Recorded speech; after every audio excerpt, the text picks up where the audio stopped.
입니다. 한 주간도 지키셨다가 거룩한 주일날 이 주례를 인도하심을 감사드립니다. 아멘. 이 시간 드리는 예배가 주님께 연락될 수 있도록 천국까지 함께 해주셨소서. 아멘. 감사드리오며 이 모든 말씀 예수님 이름으로 기도드렸습니다. 아멘. 다 같이 일어나셔서 서로를 축복하는 물대 동사 드리겠습니다.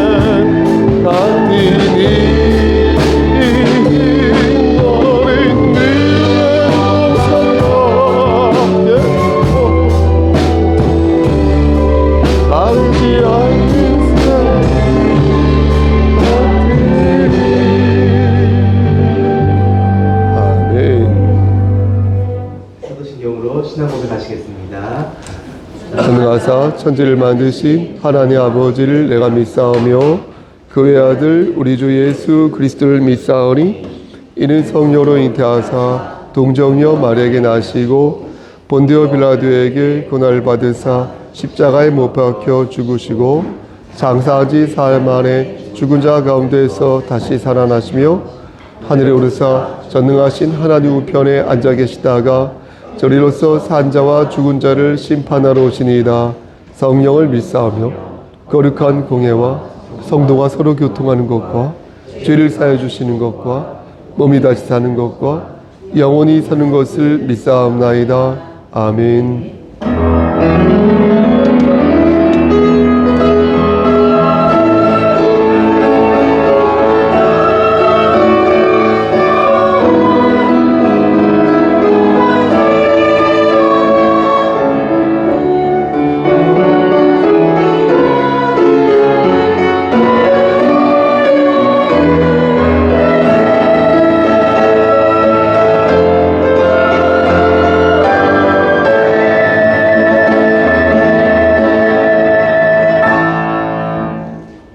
그 말씀이 너에게 매우 가까워서 너의 입에 있으며 너의 마음에 있은즉 내가 이를 행할 수 있느니라.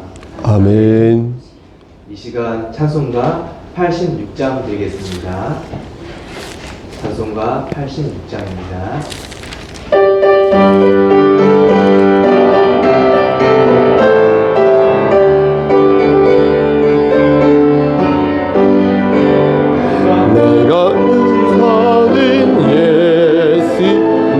상처 입으신 여기 불쌍하게 여기서 위로하여 주시니 믿으신 나의 주인 천국 내가 의지하리 예수 나의 사모하리 진 나의 기도 들으사 응답하여 주셔라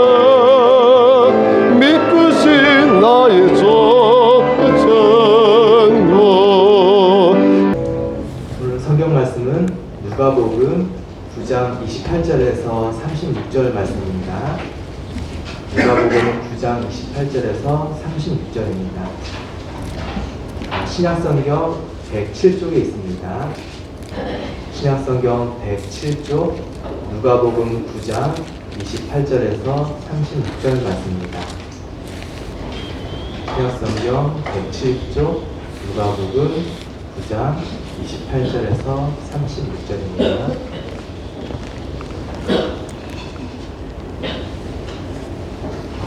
다 찾았으면 한 절씩 번갈아가면서 읽도록 하겠습니다. 이 말씀을 하신 후 8일쯤 되어 예수께서 베드로와 요한과 야고보를 데리고 기도하시러 산에 올라가사 기도하실 때에 용모가 변화되고 그 옷이 휘어져 광채가 나더라. 문득 두 사람이 예수와 함께 말하니 이는 모세와 엘리야라. 영광 중에 나타나서 장차 예수께서 예루살렘에서 별세하실 것을 말할세. 베드로와 및 함께 있는 자들이 깊이 졸다가 온전히 깨어나 예수의 영광과 및 함께 선 두 사람을 보더니 두 사람이 떠날 때에 베드로가 예수께 여짜오되 주여 우리가 여기 있는 것이 좋사오니 우리가 초막 셋을 짓되 하나는 주를 위하여 하나는 모세를 위하여 하나는 엘리야를 위하여 하사이다 하되 자기가 하는 말을 자기도 알지 못하더라. 이 말 할 즈음에 구름이 와서 그들을 덮는지라. 구름 속으로 들어갈 때 그들이 무서워하더니 구름 속에서 소리가 나서 이르되 이는 나의 아들 곧 택함을 받은 자니 너희는 그의 말을 들으라 하고 함께 하겠습니다. 소리가 그침에 오직 예수만 보이더라. 제자들이 잠잠하여 그 본 것을 무엇이든지 그때에는 아무에게도 이르지 아니하니라. 아멘. 이 시간 하기오스 성가대 찬양이 있겠습니다.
아멘.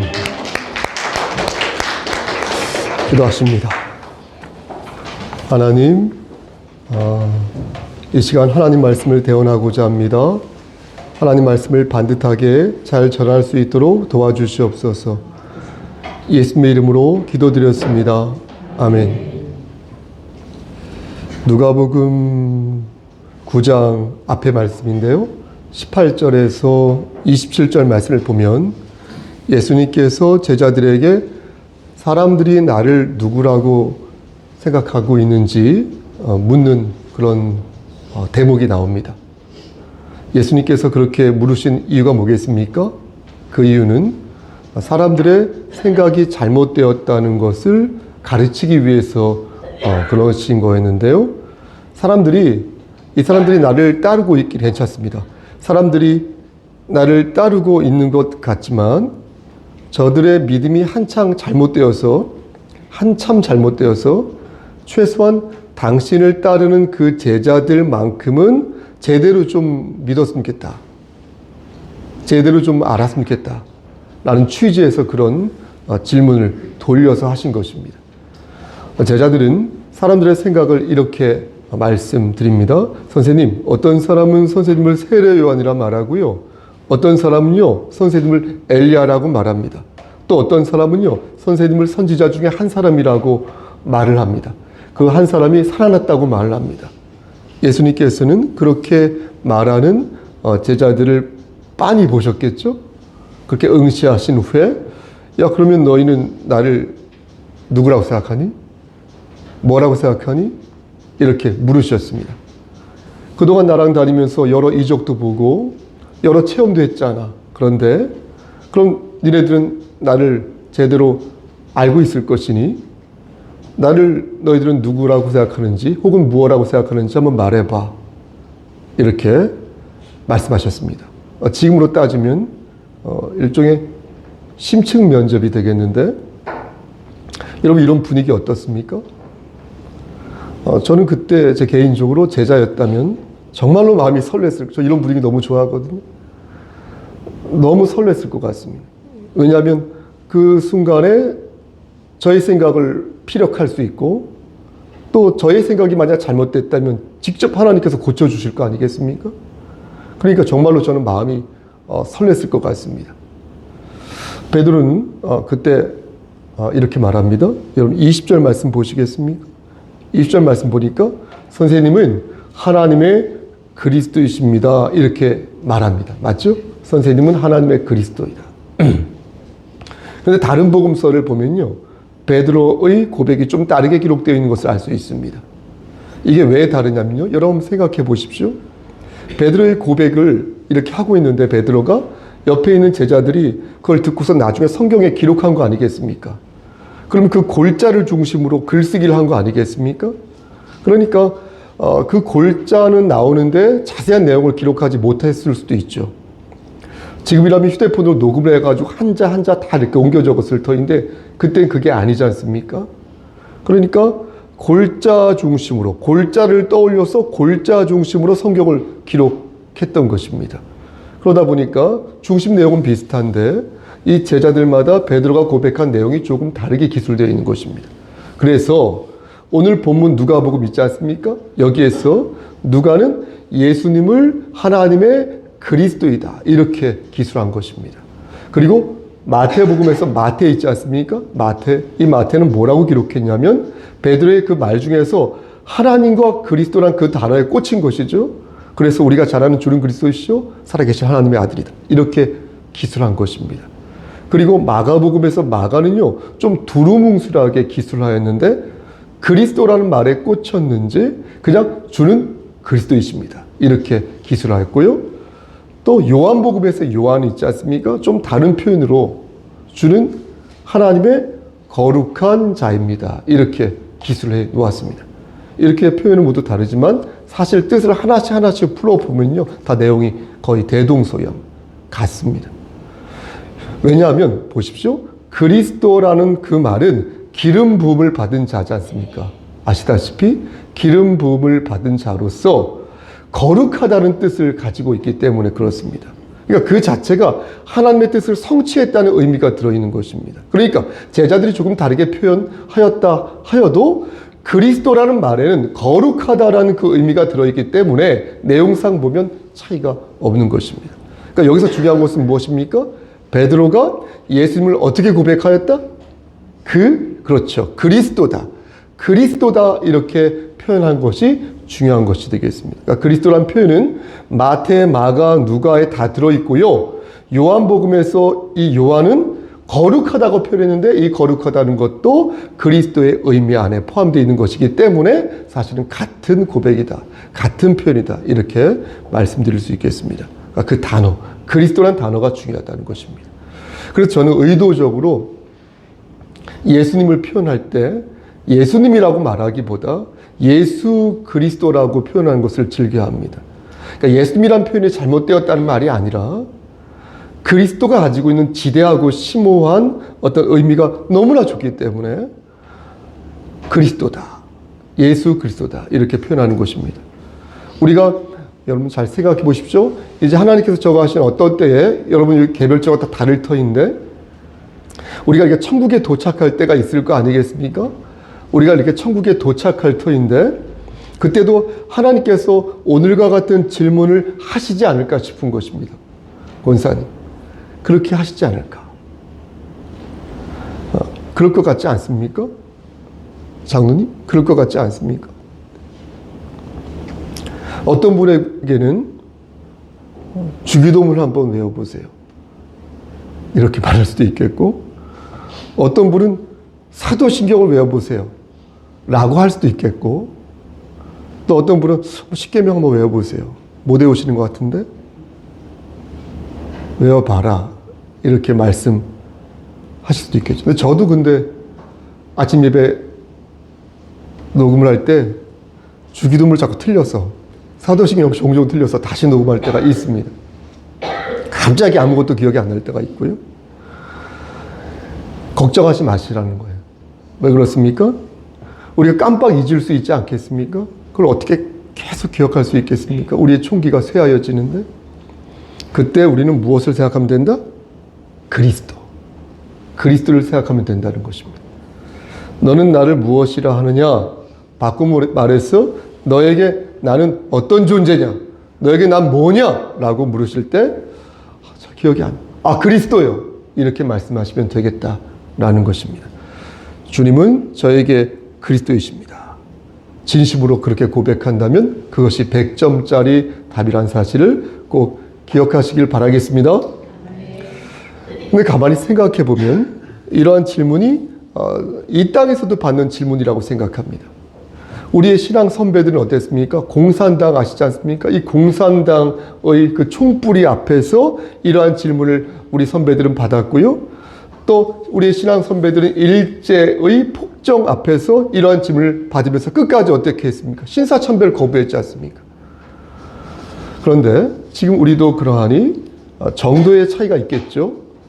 하지만 정도의 차이가 있을 뿐 우리 역시 하나님을 믿지 않는 불신자들 있지 않습니까? 그들 앞에서 너에게 예수는 뭐야? 이렇게 우리한테 물어볼 수 있잖아요, 집사님. 너한테 예수는 뭐니?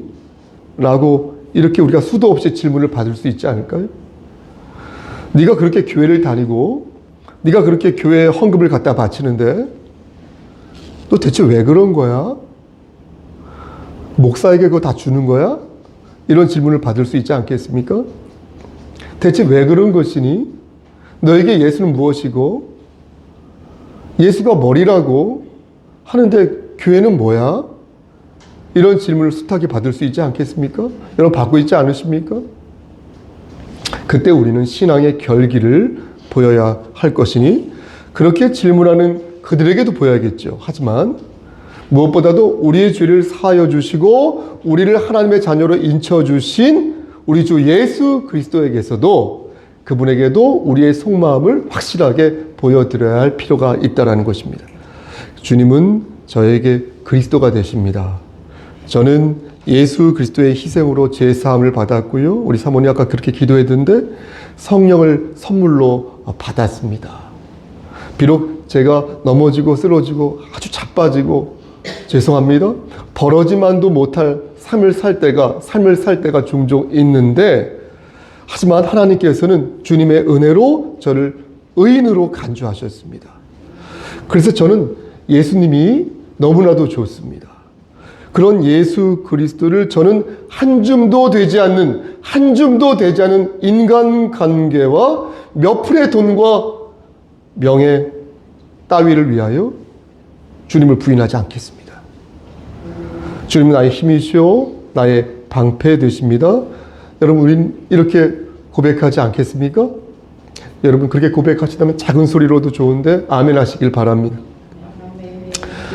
문득 생각나는 건데 우리 교회는 아멘을 선동하지 않습니다. 아멘을 크게 해서 옆에 분들에게 불편함을 주지 않는 정도의 볼륨으로 아멘을 하십니다. 그러나 마지막에 축원합니다 하고 말씀 마칠 때는 그때는 교회 공동체로서 한 목소리로 크게 아멘을 하여 주시면 안 될까요? 네. 지금도 찾게 하셔서도 괜찮습니다. 오늘 본문을 보겠습니다. 오늘 본문을 보면 6명의 인물이 나옵니다. 3명은 베드로를 포함하여서 제자들이고요. 포함한 제자들을, 그리고 나머지 3명은 예수님을 포함한 모세와 누구죠? 맞습니다. 엘리야입니다. 이 말씀의 배경은 이렇습니다. 예수님께서 제자 중 3사람을 데리고 기도하기 위해 산으로 올라가셨습니다. 오늘 본문 누가복음엔 나오지 않지만 마태복음을 보면 베드로가 예수 그리스도 앞에서 신앙 고백을 멋들어지게 하면서 칭찬을 듣는 대목이 나옵니다.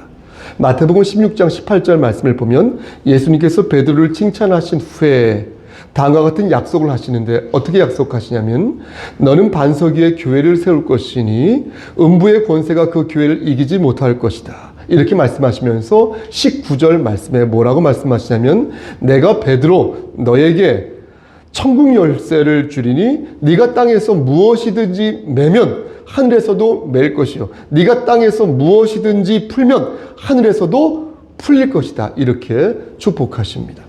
여러분 생각해 보십시오. 동료들 앞에서 지금 한껏 베드로가 칭찬을 들었지 않습니까?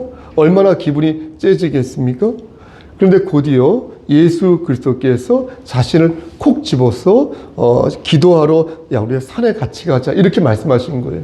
그러니까 얼마나 기분이 좋겠습니까? 물론 자기 혼자 간 것이 아니라 요한과 야고보도 함께 간 것이지만 어쨌든 선택되어서 간 거 아니겠습니까? 칭찬을 듣고 또 선별되어서 예수님과 같이 가게 되었으니까 정말 베드로는 기분이 좋았을 것입니다. 그런데 그곳에서 감동적인 모습까지 보게 된 것입니다. 그것은 실로 놀랍고 영광스러운 사건이었는데요. 두 사람이 예수님과 대화하는 장면을 눈으로 목격한 것입니다. 예수님과 대화를 나눈 두 사람은 누구였습니까? 바로 모세와 엘리야였는데, 여러분 모세는 기원전 1446년 전 그런 인물 아닙니까? 지금으로 따지면 3460년 전 사람인데, 이 베드로의 입장에서 보면은 베드로의 입장이에요. 베드로의 입장에서 보면 1400년 전 사람이니까 지금 2026년도 기점으로 보면은 통일신라 진흥왕 정도를 본 것입니다. 또 제자들은 엘리야를 본 것입니다. 엘리야는 기원전 800년 전 사람이었는데요. 모세보다는 젊지만 그 역시 800년 전의 사람이었습니다. 그런데 그 두 사람이 이렇게 멍하니 이렇게 개개한 눈빛으로 있었던 것이 아니라 예수님과 소통하면서 대화를 나눈 장면을 목격한 것입니다. 그럼 무슨 대화를 하였을까요? 여러분 31절 말씀을 한번 보시겠습니까? 31절 말씀을 보면 그 대화의 내용을 알 수 있는데요. 그 내용이 무엇입니까? 장차 예수님께서 예루살렘에서 별세하실 것이다. 별세하실 것이다. 라는 그런 내용이었습니다. 별세가 무엇입니까? 세상과 이별하였다. 그게 별세 아니겠습니까? 영어로는 depart, this life. 이 세상과 작별하였다. 출발한 어디로 세상을 떠난 것이죠. 예전에 한번 말씀드린 적이 있는데, 2번 정도 말씀드린 적이 있는데, 이 별세라는 단어를 헬라어 성경으로 보면 단순히 어디론가 떠났다라는 의미가 아니라는 것을 알 수 있겠습니다. 우리가 세상과 이별한다라고 말을 할 때 이 출애굽기에 나오는 엑소더스라는 이 표현을 하게 되는데, 이 말은 뭐냐면요, 그렇게 장소가 옮겨졌다는 것이 아니라 그 안에서 밖으로 뛰쳐나갔다는 의미가 있거든요. 그러니까 별세란 여행을 떠나듯 단순히 여기에서 저기로 공간을 이동한 것이 아니라 로켓처럼 쏘아 올려졌다는 거죠. 뛰쳐나갔다는 거예요. 그 이유는 왜 그렇습니까? 도저히 여기가 살기 힘드니까.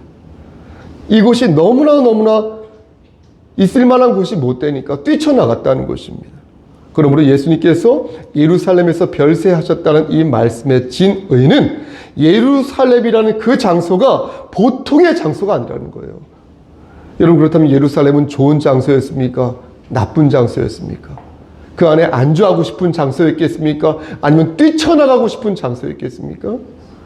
여러분, 예루살렘은 좋은 장소가 아니었어요. 안주하고 싶었던 장소가 아니었어요. 여러분, 예루살렘은요, 죄악으로 가득 찬 곳이었어요. 거짓과 배신이 난무하던 곳이었어요. 가식과 위선과 모발이 가득 찬 곳이었어요. 그런 곳에서 예수님이 별세하시겠다고, 떠나시겠다고 말씀한 것이니, 이 죄악된 장소에서 예수님께서 표현이 어떤지 모르겠으나 용솟음 치듯 탈출하였다. 탈출. 이렇게 말씀드릴 수 있겠습니다.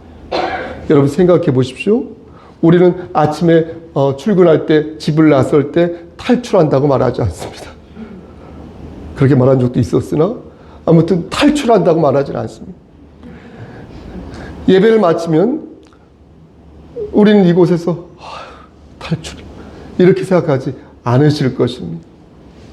우리가 사랑하는 사람과 헤어질 때 그 두 사람은 서로에게 탈출했다고 아마 생각하지 않을 것입니다.